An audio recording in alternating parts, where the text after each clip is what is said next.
وڵەتی لە ڕاپۆرتێکدا زانیاری ورد و ترسناک سەبارەت بە مامەڵەکردن بە چەکەوە لە عێراق ئاشکرا دەکات. بەپێی ڕاپۆرتەکە چەشی 17 وڵات بە ناوی شەڕی داعشەوە بۆ ململانی مەزهەبی لە عێراقدا بەکارهێنراوە، بە تایبەتیش لەلایەن میلیشیا شیعەکانەوە. لەم ڕاپۆرتەدا زانیاری ورد سەبارەت بە خراپ بەکارهێنانی چەک لە عێراق دەخینە ڕوو.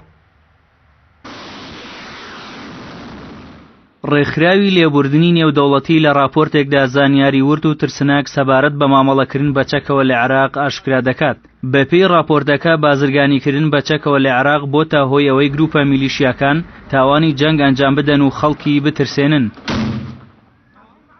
ڕێکخراوی لێبوردنی نێودەوڵەتی ئاماژەی بەوە کردووە گروپە میلیشیاکان کە وەک بەشێک لە سوپای عێراق جموجۆڵ دەکەن بەهۆی بەرەنگاربوونەوەی داعشەوە لەلایەن ئەمریکا و رووسیا و وڵاتانی ئەوروپا و ئێرانەوە پڕچەکراون، بەڵام ئەو گروپانە تاوانی جەنگیان ئەنجامدا و ئەو چەکانیان بۆ تۆڵەسەندنەوە بەکارهێناوە. ڕێکخراوی لێبوردنی نێودەوڵەتی ئاشکرای کردووە هێزە میلیشیاکانی عێراق دەستیان گەیشتووە بەو چەکانەی کە لەلایەن 17 وڵاتەوە بۆ عێراق ڕەوانەکراون. بەپێی ئەو زانیاریانەی ڕێکخراوەکە خستوویەتە ڕوو ئەو چەکانە لە تاوانەکانی شوێن بزرکردن و ڕفاندن و ئازار و ئەشکەنجەدان و سزادانی بێ بڕیاری دادگا و وێرانکردنی موڵکی تایبەت و ترساندنی هاوڵاتیان بەکارهێنراون.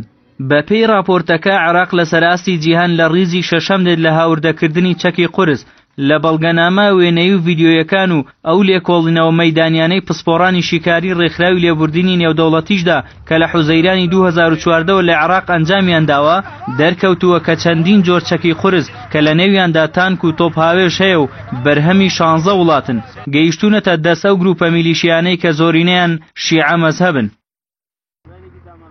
ڕێکخراوی لێبوردنی نێودەوڵەتی لە راپۆرتەکەیدا داوای کردووە ئەمریکا وڵاتانی ئەوروپا و رووسیا و ئێران کە چەکیان ڕەوانەی عێراق کردووە هەست بەو مەترسیە بکەن کە چەکەکانیان بۆ پێشێلکردنی مافەکانی مرۆڤ بەکارهێنراوە. داواشی لە وڵاتان کردووە فرۆشتنی چەک بە شێوەی نابەرپرسانە بە عێراق ڕابگرن.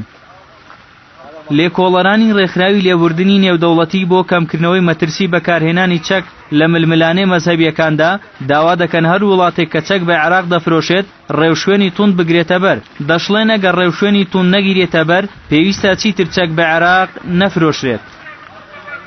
ڕێکخراوی لێبوردنی نێودەوڵەتی جەخت لەوەش دەکاتەوە پێویستە هەموو هێزە میلیشیاکان کە هاوشانی حکوومەتی عێراق شەڕ دەکەن لێکۆڵینەوەیان لەگەڵدا بکرێت و ئەوانەی کە گومان دەکرێت تاوانی گەورەیان ئەنجامدا بێت لە سەربازیەکانیان لێ بسەندرێتەوە و دۆسیە یاساییان لە دژ بکرێتەوە.